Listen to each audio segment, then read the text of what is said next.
Great. Okay. Good morning, everyone. Thank you again for joining us for the fourth edition in our Job Search 360 series on salary negotiation, something that I am very passionate about. And I'm really excited to talk to you all today about this process of salary negotiations. So I just wanted to start with today's goals. And that is to be able to research salary expectations and navigate a job interview, answer that question of what salary would you like or expect, consider a job offer and how to decline or accept an offer, as well as negotiate your salary and learn how to advocate for yourself. Very important because no one will advocate for you, and hope to practice your negotiation or negotiating with your peers. As I said, the focus of this presentation really is for positions outside of academia. And if you ever, this is a very general overview of salary negotiations. If you have specific questions, do not hesitate to make a one-on-one appointment with Rachel or I to discuss salary negotiations. That's always the best way. These presentations are always broad view approaches. And so if you walk away feeling like, oh, I'd like more specific information, please do make an appointment with either of us. So I just wanted to start off today with polling who's in the audience today. So if Rachel, you don't mind by launching the first poll, which is, are you a PhD student or a master's student? Thanks, Francesca. I launched it and the results are coming in. So far, about half and half, master's and PhD. That's great. But let's see, almost everyone has told us who they are. Keep it open for 5 more seconds. Couple people. Okay. So everyone, I think except for Francesca, can see who's here. So we have, it's about 2/3 masters and 1/3 PhD. And in terms of when people are going to graduate, it's a real mix. So the biggest group is going to graduate this month. And then, so that's about 40%, and then a split between people who are going to be graduating in the spring, a year from now, and later than that. Okay, all right. Well, that's really helpful. Thank you for that. And then we're going to launch one more question, which is, have you negotiated your salary before? Okay, launching this one, yes or no? Yeah. Just to get again a sense of who's in the audience and where we are. If we were in a room, I'd be asking you to raise your hands, but alas, we are still on Zoom. Okay, great. So we've heard from just about everyone. I'll end the poll and share the results. So 70% no, 30% yes. Okay, oh, that's great. And only 7 have. Okay, so, and negotiating your salary is really like a learning curve. It's something that, I need to practice a lot too when I need to prepare for a salary negotiation. So, it is something that I think it's a lifelong learning process. Well, thank you for that, Rachel, and for reading off the results there. So let's continue to move on now that I have a better sense of who's in the audience. Okay, so the first thing, as I said, researching your salary expectations, it's really the first step. And so in most cases, salary isn't discussed until the second interview. However, you really should have a range in mind before even your first interview, because I have talked to students and myself, particularly if it's an internship, sometimes there's maybe not a second interview in that process. So you want to have a range in mind before your first interview. And so areas to take into consideration. So you want to make sure you know your industry averages. So Glassdoor, the NACE salary calculator, salary.com, these are all really great websites to assist you with the process of researching kind of salary average industry averages. And Rachel, if you don't mind dropping links to those websites into the chat, that way students can do their research on their own time, but do take a look at this. Also consider company averages. Sometimes information is readily accessible on a company's website, but oftentimes it is not. And so by talking to someone who works there, you can sometimes find out what averages are. So you would do that through informational interviewing. We have an entire presentation on that, so I won't go into that area today, but it is talking to someone who works at the company to gather more information, and it is a good way to learn about averages, salary averages. Then also consider cost of living, because it really depends from city to city. If you're in San Francisco, cost of living is much higher in New York City as if it might be in Chicago or, you know, in perhaps Louisiana. So you really have to consider the cost of rent, food, transportation. How much money do you need per month to be able to live? And so that should all be factored into your range that you're considering. And so so in the job interview, this question, how to answer this most important question, which what salary do you expect or require? So you've done your research, and really sometimes it's nice to, so you should have your range in mind, but I love this idea of turning the tables onto the interviewer and trying to find out maybe their average from them. So you could say, you know, although salary is important, it's not really the most important factor to me. What is your typical pay for this type of position? In that way, you can see if the range that you have in your mind matches that of the employers. Is it on point, or are you way off? Because sometimes you'll need to adjust in the moment. And if they ask again, like if they're like, oh, no, okay, no, really, I want to know your range. I don't care, you know, we're not sure about this position. You tell me your range first. If they come back at you, then you want to then give them your range. But you never want to give a number, because a single number, because then they can hold you to that number. A range allows for flexibility, and that's what you want. And later I'm going to show you an example of a salary negotiation, but really when they ask that question, never give an exact number, give a range. And usually a range would be somewhere between 10,000 to like 20,000. Usually I kind of think a rule of thumb is about 10,000, but do chime in, Rachel, if you have other ideas there too. But usually like from, so 50 to 60,000, or, you know, 55 to, you know, 65,000 or 70. So somewhere within that, you know, 10 to 20,000 range is usually a good average to give. I mean, a good range to give. Okay, so let's talk about now evaluating that job offer. So you've gone through the interview, and great, you have an offer. You've wowed everyone. You have an offer on the table, really exciting. Now is the part that you will start to negotiate, because you cannot negotiate until you have an official offer letter from the company.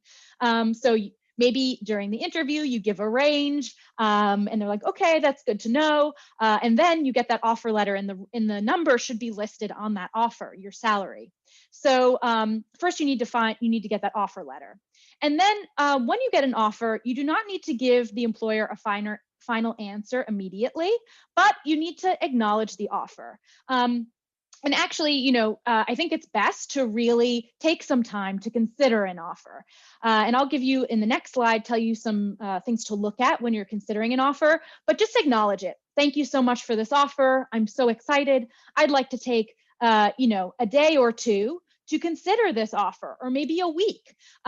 So, you know, and ask them maybe when a decision is needed, because they'll let you know. So some companies will allow maybe a week, and other will need an answer in a day or two. So just make sure that you ask them, saying, you know, I'd really like to take a week to consider this. Is this within your timeline? And if it's not, and they say, I need to find out by Monday, they'll let you know, and then you take maybe the weekend to consider it. And then just make sure you have all of the details too, when you write this message to them acknowledging the offer, because if there's anything missing, you should ask them for it, because you want to make sure you have a clear understanding of the job description, the salary, the benefits, the start date. So be really cautious about evaluating an offer solely on its salary or the prestige of an organization. And really, you need to ask yourself, how does this position fit into my long-term goals? And some areas to consider are like vacation time, health benefits, maybe tuition benefits, a pension or retirement plan, typical work hours, or maybe anticipated overtime. Is there room for professional development within this organization? Can you kind of climb that quote unquote corporate ladder?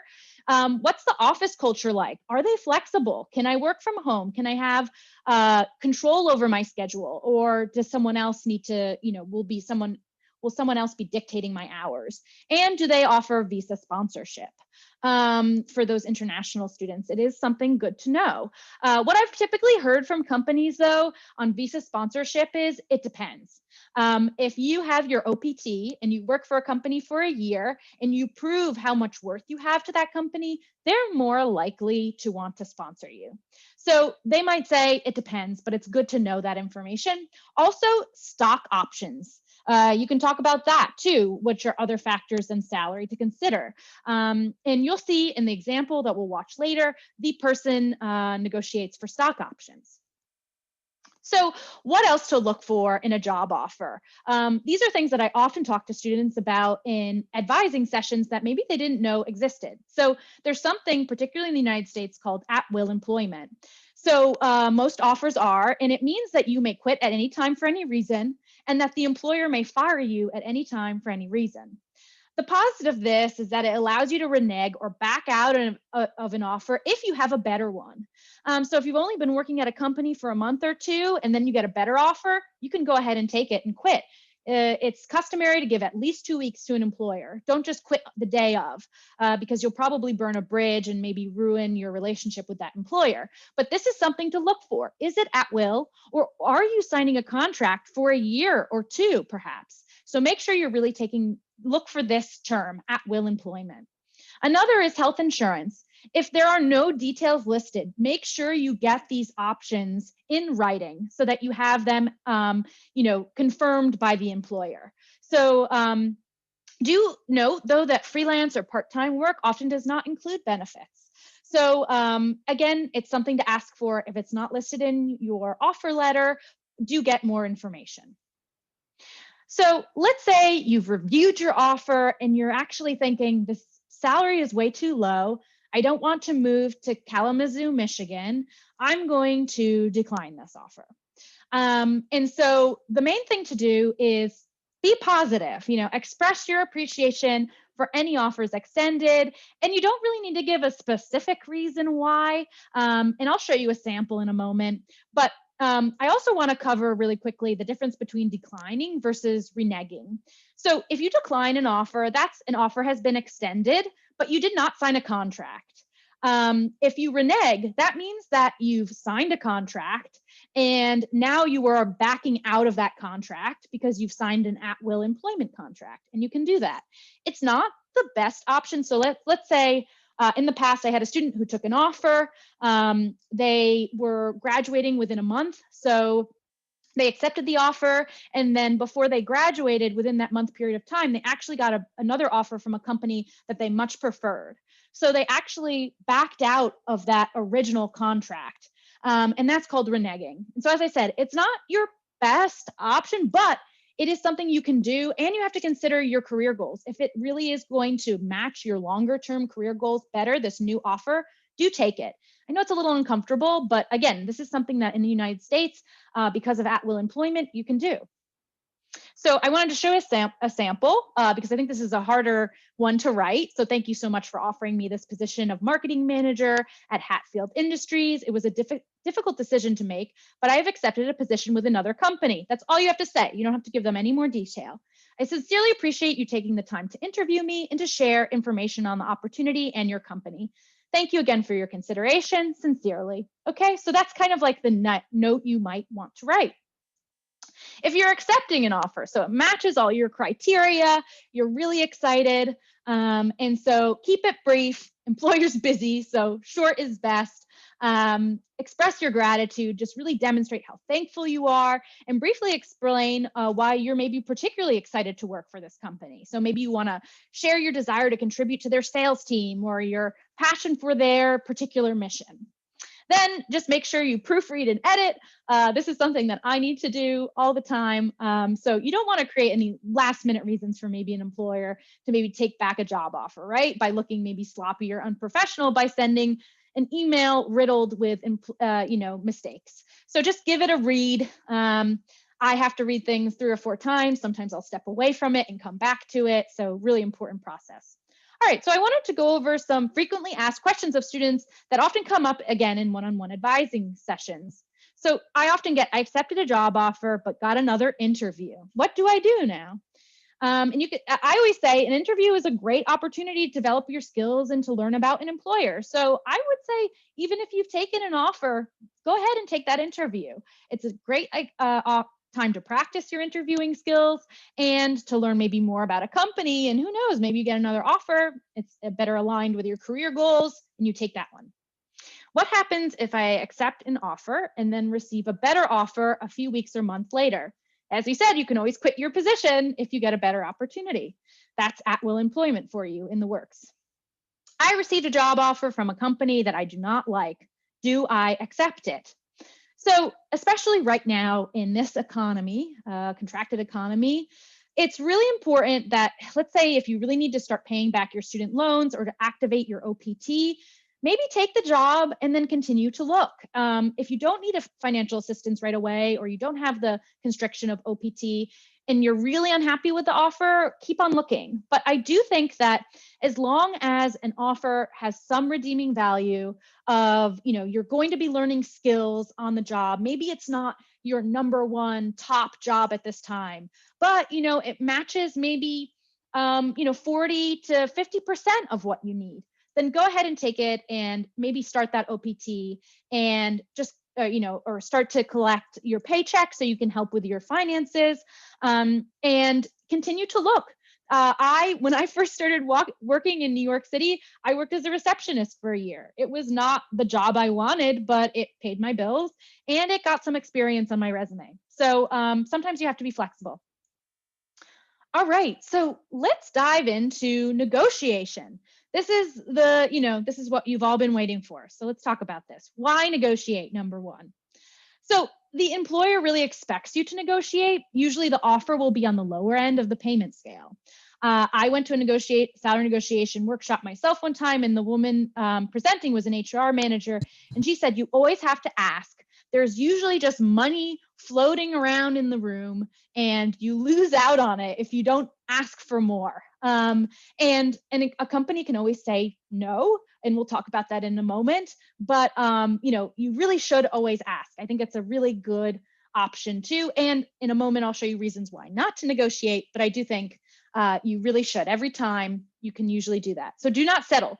Research shows that often younger and female job seekers are most often to make this mistake.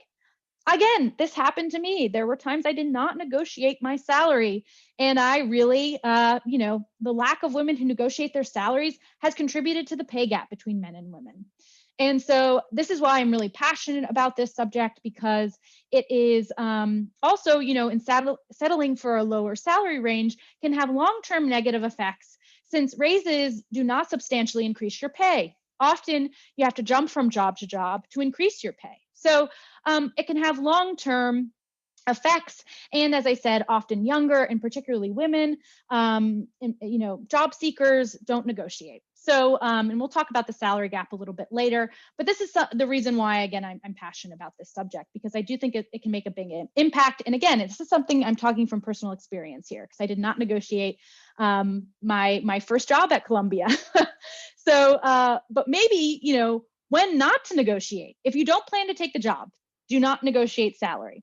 If you've already accepted an offer at a lower number, if you sign that contract, you can't negotiate. If they tell you that this is their best offer and you've asked for a higher salary point, they really can't do it. Sometimes you just have to back down if the company really cannot go any higher. So again, you have to be willing to be flexible here. And if you simply have no justification. So if you've really done your research and the salary that they're giving you is within the range that you'd like, and you just don't have that much work experience, or maybe it's an internship. Often internships have a really set salary. You might not be able to negotiate. I'd say always just try it. And if they can't, they'll let you know. But I think, again, negotiating with an employer shows that you're advocating for yourself and that you're someone who can't be, rolled over, or someone who you're really, you want to advocate for yourself because no one else will. If you're unsure, contact us, make a one-on-one appointment. So you're going to negotiate, right? Take these next steps. So create a list of questions you want to ask the employer. So what else do you want to know about besides negotiation? Like, what are your monthly contributions to health insurance? When does your coverage start? Get all your questions in order. And then also consider, then once you have all your questions and your range in mind, ask for either an in-person meeting, or right now you're going to ask for a chat over the phone or Zoom. Salary negotiation is really a delicate process. It's so important that you allow yourself either Zoom or phone or in person to allow to have nuance, such as tone of voice, eye contact, reading body language. All of this is so important because this is a really delicate conversation. Sometimes if you negotiate via email, your message could maybe be misconstrued to seem too demanding, or maybe you're not getting your point across. Really, you want to do this in person because there's so many other visual and nonverbal cues that you want to see from that person when you're negotiating. So you should be contacting the person to set up this meeting who gave you the offer. So, email them, say, thank you so much for this offer. I'm so excited. I have a couple of questions that I'd like to discuss with you. Are you available XYZ dates and times? And then, as I said, set that up. So really, preparation is key to this conversation. You've set that meeting. Now you're going into the meeting. What do you need to do to prepare? Know your worth. Make a list of skills and expertise that qualify you for that higher salary. And in a moment, Rachel will drop into the chat this salary negotiation worksheet that I received from a salary negotiation workshop that I went to. I thought it was really helpful. And there will be 3 scripts in there that we'll talk about later when we go into our breakout rooms. But do take this worksheet and run with it. It's a great way to prepare yourself for these negotiation conversations. Know your data. So we've done your research, right, on your salary averages. Most people can't argue with facts, right? So make sure that you know. And then, as I said, do be prepared to compromise if necessary, or to turn down the offer if the company really cannot meet your expectations. So maybe this is, a company that you're not thrilled about anyway, and you need at least $55,000 or $60,000 to be living comfortably in New York City and to pay back your loans, and they're offering you $40,000, and you just really can't do it. So, you need to also consider before you go into the conversation, when do I say no? What number, if they really can't get up past 40,000, when do I back away and say no? And then once negotiations are complete, make sure to get the final offer with hopefully your new number, with all the details in writing, because you want all of that. That's your contract. That's what you go back to at another point.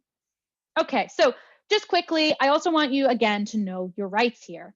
So minimum wage at businesses with 10 or fewer employees are $13.50 right now.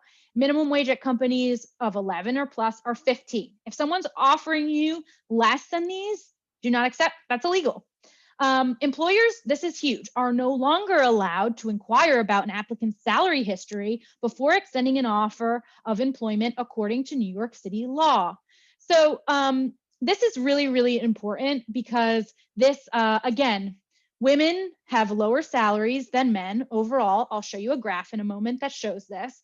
And this question of what were you paid previously really continued to hurt women because they gave a lower salary and then range than maybe a man. And then the employer would say, okay, well, we're going to offer you, $25,000 more on that.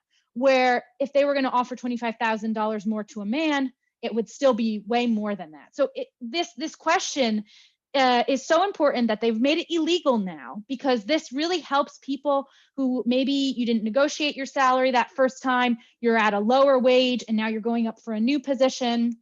and you want to get a higher salary, they can't ask you about how much you made before. And so this is really going to help you maybe get a higher salary in your second job later on. So again, do keep this in mind. It's also illegal to ask if you're married or plan to have children. So if someone asks you that, you can just say, I don't feel comfortable answering that. And keep in mind, if someone's asking you these illegal questions, maybe you don't want to work there either. So if you're working outside of NYC, just be familiar with labor laws in that state. This question, this illegal question here, that's not illegal everywhere. So kind of keep that in mind. If you're asked that at another place, you might have to answer. So as I said, this wage gap, as you can see, overall, all races and ethnicities, women are making significantly less than men, okay? And then we're breaking this down by race too. So as you can see, Hispanic or Latinx, again, women are still making less than men across the board here, right? So overall, I just wanted to kind of go on some notes here. So salary data reveals that on average, white men earn more than non-white men, who earn more than white women, with non-white women earning the least. So on average, white men are making the most overall. But as you can see, when you break it down, actually Asian men are making even more than white men. But this is really interesting information here. And average salaries for men are actually higher than women's at every year of experience, with an average starting pay difference within a few $1,000s, and then increasingly diverging to approximately 50% pay gap even later in the career. And for both men and women, earnings is most commonly cited as integral to career success, and that lack of compensation, including pay, promotions, opportunities, professional development, and meaningful work, is really the predominant reason why maybe men or women leave their current jobs. So, I really wanted to talk about this because I think it's something that not enough people are aware of. And something to look for to kind of overcome this issue, again, is negotiating. It's so important. And secondly, you want to work for a transparent employer. And these qualities include a compensation program that's maybe intentional and easy to explain. So a good question to ask, maybe even during the interview process, is, do you have pay scales? Can I see them? Part of that negotiation process. That all employees understand the compensation components, structure, and policies of that company. That criteria are clear for pay ranges, and employees understand their current pay range placement within that company. That leaders openly share how the compensation program relates to the business, and that talking openly about pay is permitted without retaliation. So these are things to look for, and to ask an employer, and to say, when are my review session? When do I have quarterly reviews? Will I have a 6-month review? Because often after a performance review, you're more likely to maybe get a little bump in salary. So find out about their pay scales. How does someone get promoted within your company? Can you tell me that? And if they don't have a very clear answer, then they're not being transparent. And I know this is probably an idealistic list, but I'd like you to keep it in mind because I do think it is really important in terms of workers' rights. All right, so let's watch an example. So something I'd like you to consider is choice of words. Again, right? So as I said, negotiations are very delicate. There's different types of compensation instead of just salary. You can negotiate maybe for vacation days or stock options. And then asking about company policy about review periods. As I said, if a company can't maybe pay you the amount, like let's say you're asking for 80,000 and they're giving you 75, maybe you could say, well, how often are your reviews? Because that way, as I said, you're more often to get a little raise or a bump in salary after a review. So maybe, after a year, you're reviewed, and then you get that little increase up to the 80,000 that you wanted. So ask about that too. All right, so let's, I'm going to do a new share here, and I want to, okay, hold on. Let's see, I'm going to exit out of here for right now. Let's go to, can you not see that? Oh yeah, I don't think you can. Okay, hold on. Okay, share, perfect. All right, so one of my favorite videos here, this is Ramit Sethi, and he's gonna tell us how to negotiate our salary. Let me know if you can't hear this too, please. There's no sound right now, just so you know. So, okay, so let's say now that I have just, Can in everyone hear this this or no? scenario, you have no other competing offers, and I've just made you an offer for Can't see any of you. $50,000. So, Justin, here's We the can offer, hear. It's and great. Okay, our good, salary good. is Okay. $50,000. Well, first, I just want to say I'm very excited about the role. I think first and foremost, I want to be here. This is the job that I want. Now, So unfortunately, with that I said, can't think hear. that, So I'm just experience that I gonna, bring to the table, just the pay careful value that attention I've been to able to demonstrate kind in of prior what they're doing roles here. warrants a much higher salary than 50,000. In terms of my own research regarding this particular role at this company and other Great, companies, so he's what I've giving actually seen range. is that there's a range. He did of his research. 45,000 to 65,000, and I think that given my experience, given the success that I've been able to have in prior roles, which I believe I'm going to bring to this role as well, that I deserve to be at the higher end of that range. Oops, sorry about that. So my aspiration is to actually be at 65,000. Well, I appreciate that, and as you know, we'd love to have you. Unfortunately, the economy is just The really economy. tough, and Yeah. there's not much I can really We'll do see. about that. That's something you might hear. That's pretty much the situation right now with this economy. Yeah.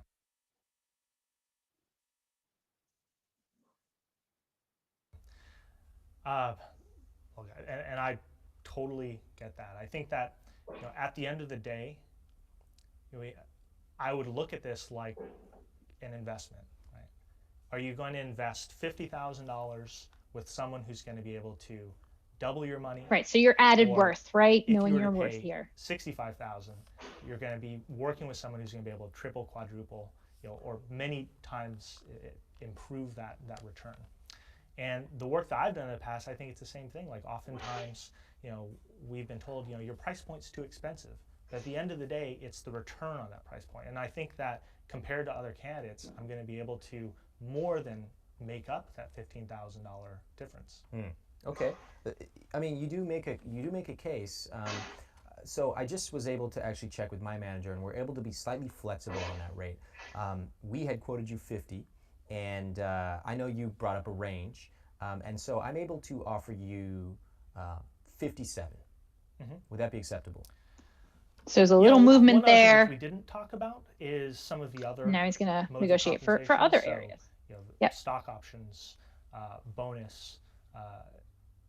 Would it be appropriate to talk about some of those? Because while 57 is better than the 50 that you offered, it's still not, given my research, what I think that I deserve in this role. And so if there's more flexibility, understanding that you guys may be constrained from a budgetary perspective right now, if there's more flexibility around stock or options or bonus at the end of the year, sure, we I'd can be talk happy about to that. discuss that. Let's discuss that. So on stock options, we are flexible. We've offered Great. you So they've kind of come to a 20,000 conclusion. options, and we're able to actually extend that number with the understanding that you are a top candidate. So we are pleased to be able to offer you 40,000 options, and that actually doubles the moved number a little bit on the originally. stock Now, option. as you know, we can't promise where the stock is going to go, but we think that that's a very compelling offer. Sure. I think that goes a long way to closing the gap. And I really appreciate your flexibility there, because I am Always being really committed appreciative, to right, this role, of any and I time think that they might options have are a way moved.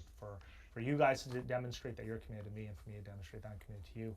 The one other thing that I would love to talk about is what would the review, and as I talked about, this review cycle, right, in future negotiation, candidacy for a promotion or a raise, because while I understand right now we're going through some tough times. So I'm going to stop it there. You can watch the whole video, and I'll drop the this into the chat. And I do think that do watch this entire video. I think it's a nice, really helpful. I've watched it a bunch of times myself, and he's done a whole series of videos. So I'd highly recommend it. But great. So I hope that was helpful to kind of see an example. And now I'd like to go ahead and go into some breakout rooms. So the thought here is that we're going to put you in a group of 3, and you could practice, choose one of these scripts.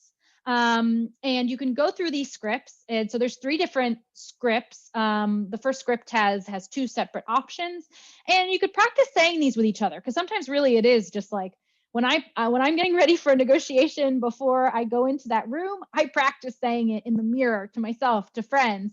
And so practicing with each other is a great way to get this process started.